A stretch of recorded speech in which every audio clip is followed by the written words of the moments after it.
আমি মোহাম্মদ তামিমুল হাসান। আজকের ক্লাসে সবাইকে স্বাগত জানাচ্ছি। আমাদের আজকের ক্লাসে আমরা দেখব মাইক্রোসফট অ্যাক্সেস এর ব্যবহার এবং এটা কিভাবে আমরা ডাটাবেস হিসেবে ব্যবহার করতে পারি তা নিয়ে। সবার শুরুতে আমরা অ্যাক্সেস প্রোগ্রামটি কিভাবে চালু করবো সেটা দেখব। আমরা এখানে টাইপ হিয়ার টু সার্চে যদি অ্যাক্সেস লিখি তাহলে আমার মাইক্রোসফট অ্যাক্সেসের যে অ্যাপটা সেটা চলে আসবে। আমরা এটা যদি ডাবল ক্লিক করি বা একটা সিঙ্গেল ক্লিক করলে ওপেন হয়ে যাবে।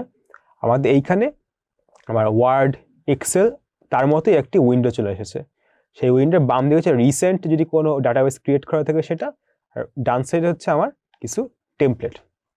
আমি এখানে কি করব, আগের মতো একটা ব্ল্যাঙ্ক ডাটাবেস বা আগে অন্য জায়গায় ব্ল্যাঙ্ক টেমপ্লেট নিতাম, একই রকমভাবে আমরা এখানে একটা ব্ল্যাঙ্ক ডাটাবেস ক্রিয়েট করব। সেটা একটা নাম দেওয়া লাগবে। আমরা এটাকে আপাতত ডাটাবেস 1 হিসেবেই নামটা দেওয়া। এটা কোথায় আমরা সেভ করব এই জিনিসটা হচ্ছে আমরা এখানে এই ফোল্ডার যে আইকন, সেই ফোল্ডার আইকন থেকে আমরা এটা সিলেক্ট করে দিতে পারি। আমরা এটা আপাতত ডেস্কটপে আমার যে আইসিটির যে চ্যাপ্টারটা সেইটাই আমি ডাটাবেস 1 হিসেবে আমি সেভ করে রাখবো। সো আমি এখানে ক্রিয়েট দিলে আমার একটা ডাটাবেস ক্রিয়েট হয়ে গেল। ডাটাবেস ক্রিয়েট করার পর আমার যেটা দরকার সেটা হচ্ছে এই ডাটাবেস একটা টেবিল ক্রিয়েট করা। যেটা হচ্ছে আমরা যখন এর আগে যে থিওরি ক্লাসে আমরা দেখেছিলাম যে ডাটাবেসকে হচ্ছে আমরা একটা বই হিসেবে চিন্তা করতে পারি, আর টেবিলকে হচ্ছে আমরা এই বইয়ের একটা পৃষ্ঠা হিসেবে চিন্তা করতে পারি। আর এই যে পৃষ্ঠা বা টেবিলে আমরা এখন কি করব, কিছু ডাটা এন্ট্রি করতে চাই। কিন্তু কথা হচ্ছে ডাটা যে এন্ট্রি করবো, একটা ডাটা যে অ্যাড করবো, কিন্তু এখানে কিছু তো অ্যাড থাকা লাগবে না। কি অ্যাড করবো আমরা? ধরা যাক আমাদের টেবিলে কি থাকবে, একজন ছাত্রের নাম, তার রোল নাম্বার, আর হচ্ছে ধরা যাক তার মার্কস থাকতে পারে হয়তোবা। এখন আমি যে বলতেছি একটা ডাটাবেসে এইগুলো কি কলাম হিসেবে থাকবে, যেটা হচ্ছে আমরা ক্লাসে বলেছিলাম। তো এখন আমরা কি করবো, এইগুলো হচ্ছে ডিজাইনে আমি টেবিলটা ডিজাইন করব। টেবিল ডিজাইনের জন্য আমাকে কি করা লাগবে, এই ভিউ থেকে আমার ডিজাইন ভিউতে যাওয়া লাগবে। কিন্তু যেটা দেখা যায় আমরা কি টেবিল যে 1, এই টেবিল 1টা আমি ক্রিয়েট করে, এটা ক্রিয়েট কি করেছে, ডাটাবেস আমাকে ক্রিয়েট করে দিয়েছে। এটা কিন্তু আসলে সেভ করা হয়নি। তা আমি এখানে যে ডিজাইন ভিউতে যদি যেতে চাই, আমাকে আগে বলবে এই যে টেবিলটাকে আমি কি সেভ করব, আমাকে সেভ করতে হবে টেবিল নাম আপাতত টেবিল 1-এ দেওয়া থাকুক। ওকে দিলে আমার টেবিল 1টা সেভ হয়ে গেল। এখন আমি চাইলে নতুন কোনো ফিল্ড আমি অ্যাড করতে পারি। ধরা যাক আমি হচ্ছে স্টুডেন্ট নেমের জন্য আমি এখানে স্টুডেন্ট নেম দিলাম। আর ডাটা টাইপটা এখন কি, ডাটা টাইপটা হচ্ছে আমি এইটা নামটা কি ধরনের হবে, মানে এটা কি ধরনের, যে ইনফরমেশনটা কেমন, এটা কি শর্ট টেক্সট বা টেক্সটটা অনেক লম্বা, এটাকে নাম্বার, ডেট, টাইম। আমি এবার শর্ট টেক্সটই আমি ধরে নিতে পারি যে স্টুডেন্টের নাম অত বড় হবে না। এরপর কি, তাদের রোল। রোল কি, রোল হচ্ছে কিন্তু একটা নাম্বার, তাই আমার এই নাম্বারে হচ্ছে আমার সিলেক্ট করতে হবে। রোল না, আমি এখানে কি বলছি, মার্কস বলেছিলাম যদিও, তো আমি এখানে মার্কস দিয়ে দিই। হ্যাঁ, এটা হচ্ছে মার্কস। এই নাম্বার দিলে কি হবে, নাম্বার দিলে হচ্ছে আমি এখানে চাইলেও কোনো টেক্সট অ্যাড করতে পারবো না। আমার এখানে যে দুইটা ফিল্ড ক্রিয়েট হলো, তা আমি এখন যদি কোনো ডাটা যদি এন্ট্রি করতে যাই তাহলে কি হবে, আমাকে এটা হচ্ছে কি টেবিল যে ডিজাইন, যে টেবিল ডিজাইন ভিউ, ডাটা এন্ট্রির জন্য আমাকে ভিউ থেকে আমার ডাটা শিট ভিউয়ে যাওয়া লাগবে। You must first save the table. আমি কি টেবিলটা সেভ করতে চাই? হ্যাঁ, অবশ্যই সেভ করতে চাই। তো ইয়েস দিলে আমার এখন দেখা যাচ্ছে কি স্টুডেন্ট নেম নামে একটা আর মার্কস নামে একটা নতুন কলাম অ্যাড হয়েছে। এখানে দেখা যাচ্ছে ক্লিক টু অ্যাড, মানে এইখানেও আমি চাইলে ইচ্ছা করে নতুন একটা কলাম অ্যাড করতে পারি, অথবা আমি আবার এখানে ব্যাক করে ডিজাইন ভিউতে যেও আমি নতুন কলাম অ্যাড করতে পারি, যেটা যেভাবে ইচ্ছা। দেখা যাক স্টুডেন্ট নেম হচ্ছে, ফার্স্ট নেম হচ্ছে এ, তার মার্কস ধরা যাক হচ্ছে 80। আমি এখন যে আবার যে ট্যাব প্রেস করি তাহলে হচ্ছে সে পরেরটায় চলে যাবে। তার সেকেন্ডের নাম হচ্ছে ধরা যাক বি, এবং তার মার্কস ধরা হচ্ছে 75। এখানে দেখার বিষয় সেটা হচ্ছে এই যে আমি কিন্তু আইডি যে নামটা, আইডি নামটা কিন্তু আমি দিচ্ছি, এটা কিন্তু ডাটাবেস নিজে থেকে দিচ্ছে। কারণটা হচ্ছে এই যে ইনফরমেশনটা হচ্ছে অটো নাম্বার হিসেবে দেওয়া, মানে এটা নিজে থেকেই নাম্বারটা ইনক্রিজ করবে। ডি, এটা তার নাম্বার দেওয়া যাক আবার 89।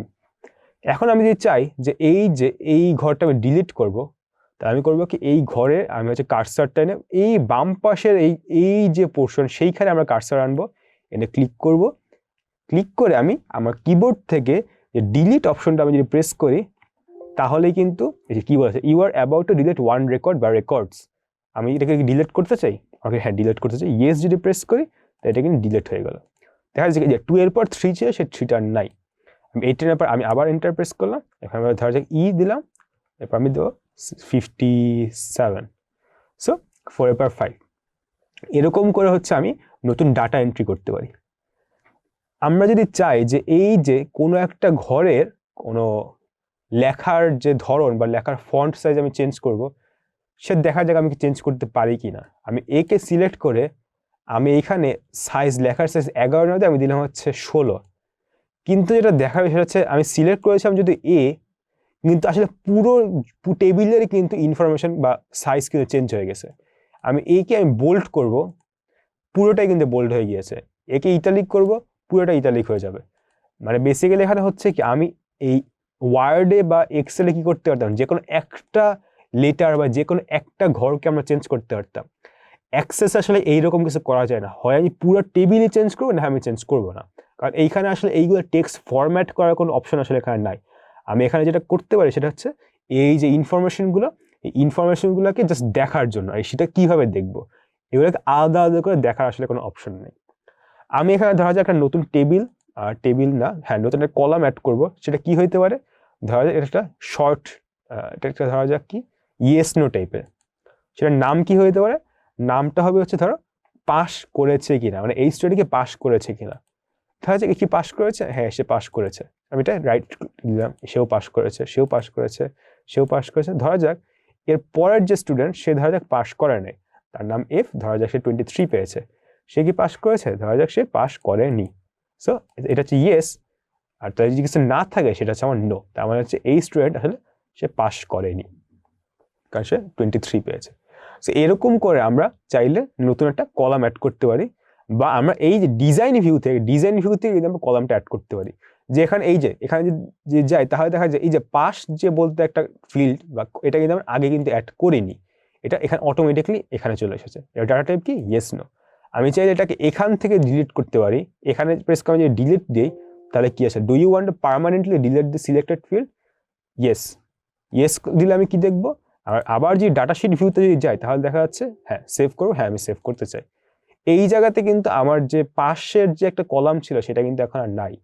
আমি চাইলে এখান থেকেও কিন্তু ডিলিট করতে পারি। যেমন ধরা যাক আমি আবার একটা শর্ট টেক্সট হিসাবে আমি এখানে ধরা যাক কি দেওয়া যায়, ফোন নাম্বার হয়তো আমি এখানে অ্যাড করবো।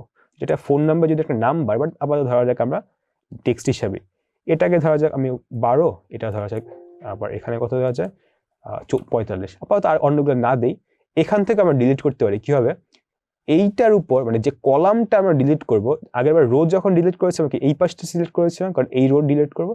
এখন যেহেতু এই কলামটা ডিলিট করবো, আমি এইটার উপর নিয়ে পুরোটা নেই, তাহলে কি এই পুরো কলামটা সিলেক্ট হয়ে গিয়েছে। এরপর আমি কিবোর্ড থেকে যদি ডিলিট প্রেস করি, তাহলে আমাকে কি বলবে, do you want to permanently delete the selected field or fields, yes চাই। তাহলে আমি যদি ইয়েস প্রেস করে দিই, এইখানে কিন্তু সবগুলো কিন্তু ডিলিট হয়ে গিয়েছে।